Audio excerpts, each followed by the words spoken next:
This is TWiT. It's a little bit of old news, but new information about the old news.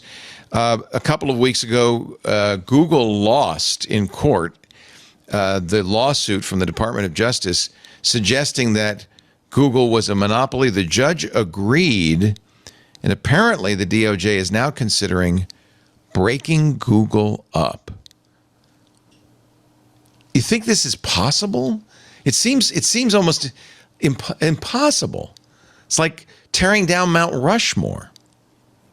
It feels like, again, for narrowly what was the problem here wasn't it paying to make the search the default, right? The Judge Amit Mehta, ruled this on August 5th, so it's been a couple of weeks. He said Google illegally monopolized the markets of online search and text ads, that was the area, they're in a lot of areas, but that was the area where they were in an illegal monopoly. And he particularly paid attention to the fact that they paid $26 billion last year to Apple, Firefox, Mozilla, and Samsung to be the default search engine on those companies' platforms. And he said that is the example of what a monopoly does to ensure their monopoly. That's the antitrust violation. Far be it from me to defend one of the biggest companies in the world, but then stop pay to play, which weirdly would harm Apple and Firefox more than Google. But if what the harm here is pay to play, then I don't understand the leap. Go ahead, Dan. The remedy? Are you saying? Well, I think I'm tracking with you, but are you getting to the remedy? Yes. Right, because so if the remedy is to break up, let's separate Android from Google, let's separate search from ads or something like that. But if what the problem was, if what the monopolistic behavior was pay to play, we will make sure that no one else can be the default search on iPhones, and we're going to pay you $20 billion a year to do that, then just cut that out. I think that was the top line, but there were other things Meta didn't like. He said the fact that Google requires device makers to sign agreements in order to use apps like Gmail and the Google Play Store, he felt was also an antitrust violation. According to Bloomberg, these requirements, the agreements also require Google's search widget and Chrome browser be installed on these devices in a way they can't be deleted. He found that anti-competitive. But I do think you're right that the DOJ is saying, "Hey, victory, let's shoot the moon." They're according to Bloomberg, divesting the Android operating system is one of the remedies most frequently discussed by Justice Department attorneys. And also, okay, so I'm just going to come back to this point. I don't see that A leads to B there, but then also B also means how can Android stand alone? When you're breaking up companies, I see what you're saying. Even if you sold off Android, there's still a monopoly. That company will be a monopoly. There's only two phone operating systems, iOS and Android. Yeah. So they'll still have that same clout. They'll still be able to go to a phone company and say, well, okay, what they won't say is you got to put Google stuff on here, though. I thought my understanding, and I am a layperson just watching this happen, but my understanding was that Android was part of the distribution, and that was part of the problem. That because Android was in so many hands, and because this was tied to a default in so many hands, there wasn't an easy solution. Meta's ruling, this is again from Bloomberg, found that Google monopolized the advertisements that appear at the top of search results pages to draw users to websites, the text ads. They are sold via Google Ads, and they offer marketers a way to run ads against certain keywords. By the way, this is 2/3 of Google's total revenue is from search ads, $100 billion in 2020. Okay, now again, so maybe they'll sell. They say sell off AdWords. That might be another thing they would. Okay, say. but if you separate search, again, I don't know how I'm in this place where I'm defending. But like, let's say you separate search. No, your point is this is a hard thing to do. I understand. Yeah, I don't understand. Like, you could. What if you break up the company, and by being like, okay, search is over here and ads are over here. Ads is $90 billion a year. Search is nothing. $300 million a year. Yeah. So how do you, like, you would kill, it's throwing the baby out with the bathwater. I mean, look, again, smarter legal minds than us are, in theory, thinking about this, but it's hard to know, because is the DOJ, are the DOJ lawyers smarter legal minds? They're trained legal minds. I'll give you that. It does seem like they're kind of going for the jugular, or maybe they're just. Well, here's but what's also, very I likely: mean, but they're like, floating these as trial balloons to Bloomberg to see what the markets and others. I think that's pretty accurate. Yeah, at least that's a component of it. Yeah, because again, like if you just spun off Android by its lonesome, in theory that could be worth a lot of money. But like from a standing start, would that be a company that could survive? We don't necessarily know that, because Android exists. The last time this happened, it was breaking up AT&T, and there was a natural, easy way to divide it into the regional bells, and without harming anybody, but breaking up of the monopoly. It is not as obvious with Google. Yeah, the lines of delineation. Yeah, right. In fact, Microsoft, for a while, that's what the DOJ wanted to do in the late 90s, early 2000s. They wanted Microsoft to break up. And the obvious breakup was the Office business and the operating system business. And both could have survived on their own. But your point is well taken, Brian. How do you break up Google without killing the baby? It's not easy. There's only one thing that's valuable, as you just said, by 2/3 of Google's revenue comes from search ads.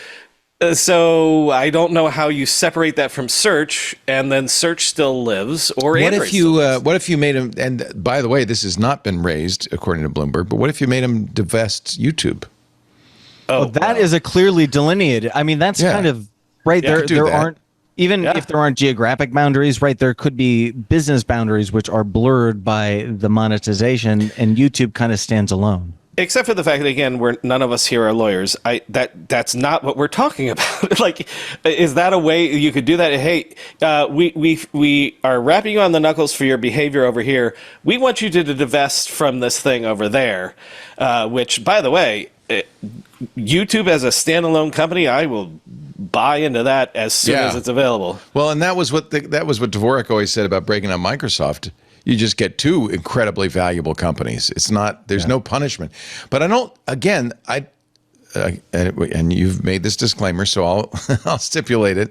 We're not lawyers, but I don't think the goal is to punish Google. It shouldn't be, right?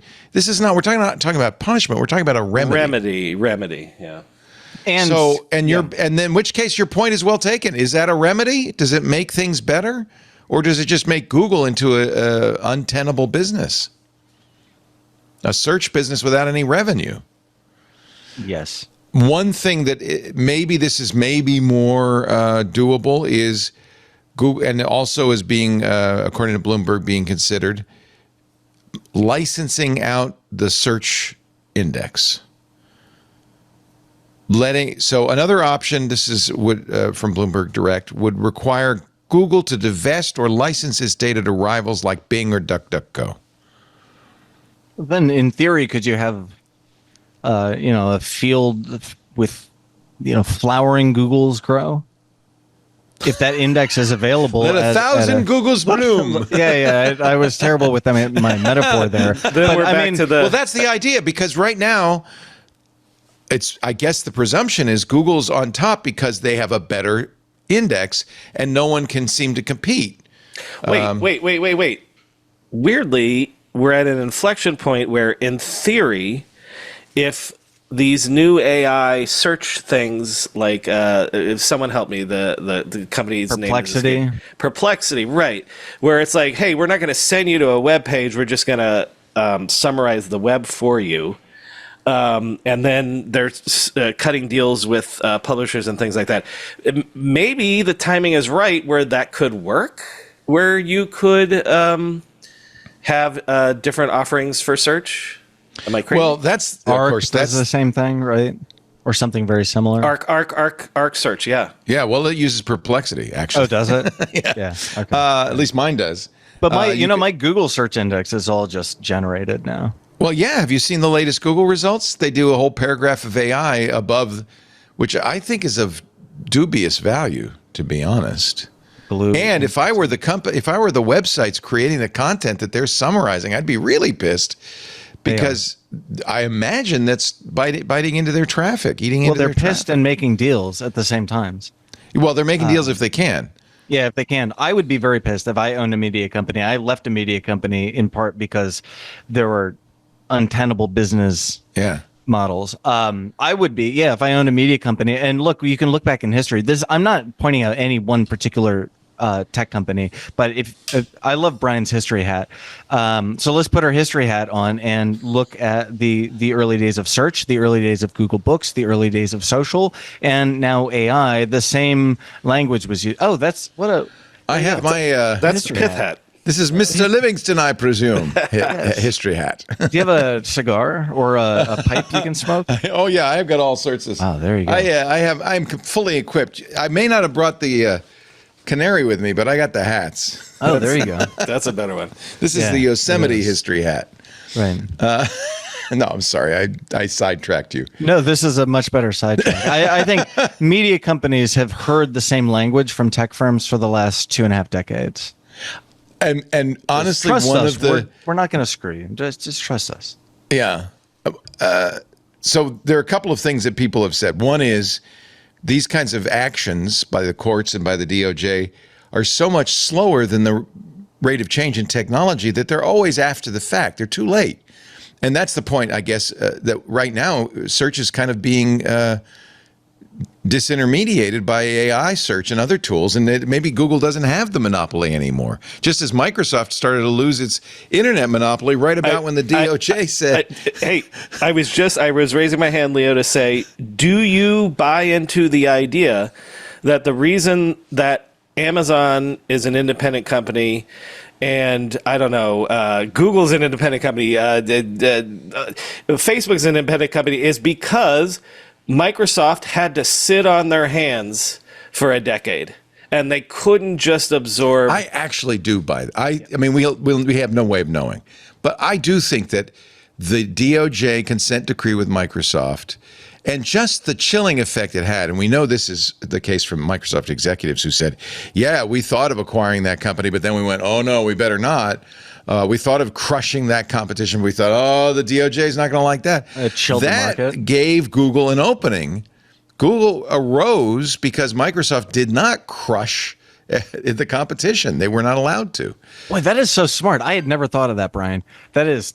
They would have bought Amazon by 1999, all in, no questions asked.